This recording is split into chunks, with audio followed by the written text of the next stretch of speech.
नमस्कार, आप देख रहे हैं जनसंसार न्यूज। मैं हूं रजत तिवारी। क्या आने वाले समय में इंदौर जिले की सूखी होती नदियां और घटता भूजल स्तर फिर से नई जिंदगी पा सकेंगे? इसी सवाल के जवाब में कलेक्टर शिवम वर्मा की अगुवाई में जल संरक्षण को लेकर बड़ा और तेज अभियान चलाया जा रहा है। डॉक्टर मोहन यादव के निर्देश पर जिले में जल गंगा संवर्धन अभियान के तहत जल संरचनाओं का विकास और नदी पुनर्जीवन कार्य युद्ध स्तर पर किया जा रहा है। इंदौर जिले में कलेक्टर शिवम वर्मा के मार्गदर्शन में जल गंगा संवर्धन अभियान को प्राथमिकता के साथ आगे बढ़ाया जा रहा है। ग्रामीण क्षेत्रों में तालाबों के गहरीकरण, मरम्मत और स्टॉक डैम निर्माण का कार्य तेजी से किया जा रहा है। वहीं शहरी क्षेत्रों में रेन वाटर हार्वेस्टिंग सिस्टम को अनिवार्य रूप से लागू करने की दिशा में काम हो रहा है। गंभीर नदी के पुनर्जीवन को लेकर भी विस्तृत कार्य योजना तैयार हो गई है, जिसकी डीपीआर बनाकर प्रारंभ से लेकर अंतिम छोर तक जल संरचनाओं के विकास का रोडमैप तय किया गया है। कलेक्टर शिवम वर्मा की निगरानी में इस अभियान को केवल सरकारी योजना नहीं बल्कि जन आंदोलन का रूप भी दिया जा रहा है, जिसमें जनप्रतिनिधियों और आम नागरिकों की सक्रिय भागीदारी सुनिश्चित की जा रही है। उद्देश्य जल संचयन बढ़ाने के साथ साथ ही जल की गुणवत्ता सुधारने और क्षेत्र में ऑर्गेनिक खेती को बढ़ावा देना भी है। देखिए, माननीय मुख्यमंत्री जी के निर्देशानुसार जल गंगा संवर्धन अभियान में इंदौर जिले में भी काम हो रहे हैं। हमारे यहाँ ग्रामीण क्षेत्रों और शहरी क्षेत्र दोनों जगहों पर इसके लिए कार्य हो रहे हैं।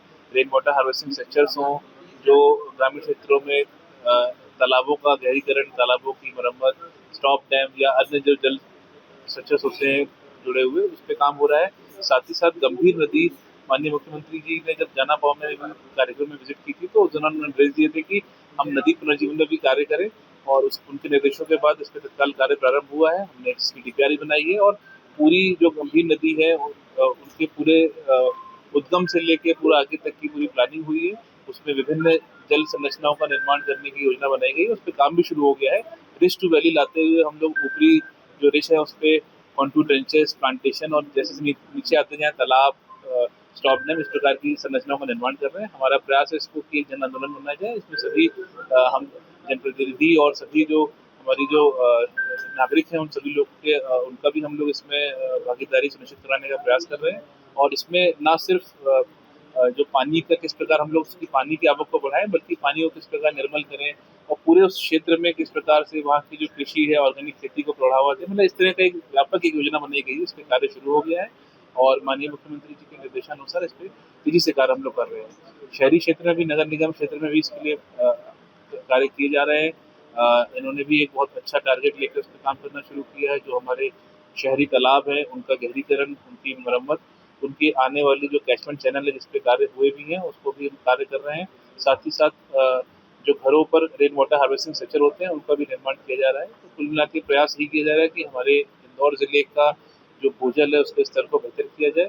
और जो माननीय मुख्यमंत्री जी के निर्देश हैं कि जल गंगा संवर्धन के अंतर्गत सभी जल संरचनाओं को विकसित किया जाए, उन पे काम किया जाए। साथ ही साथ उनको हम जन भागीदारी करके किस प्रकार से उनको एक आदर्श स्थान के रूप में विकसित कर सकें, इस पे कार्य कर रहे हैं। देखिए, बिल्कुल जैसे जो अभी हम जो बात कर रहे हैं, क्योंकि अभी जल गंगा संवर्धन के कार्य हो रहे हैं तो इसी साथ प्लानिंग ये भी हो रही है कि प्लांटेशन के कार्य भी, जैसे रोड साइड हम लोग प्लांटेशन के टारगेट्स ले रहे हैं, तालाबों के किनारे प्लांटेशन के पॉइंट्स ले रहे हैं। तो इस प्रकार से जो वृक्षारोपण की भी पॉइंट है, पौधारोपण के पॉइंट्स अभी चिन्हित होने शुरू हो गए हैं और हम लोग उसके लिए भी कार्य कर रहे हैं। जैसे ही बारिश का शुरुआत होगी तो उसके बाद ये पौधारोपण का कार्य प्रारंभ कर दिया जाएगा। कलेक्टर शिवम वर्मा का कहना है कि इंदौर जिले को जल संरक्षण के क्षेत्र में एक मॉडल के रूप में विकसित किया जाएगा। इस अभियान से न सिर्फ भूजल स्तर में सुधार होगा, बल्कि आने वाली पीढ़ियों के लिए स्थायी जल संसाधन भी सुनिश्चित किए जाएंगे। फिलहाल के लिए इतना ही। जन संसार न्यूज इंदौर।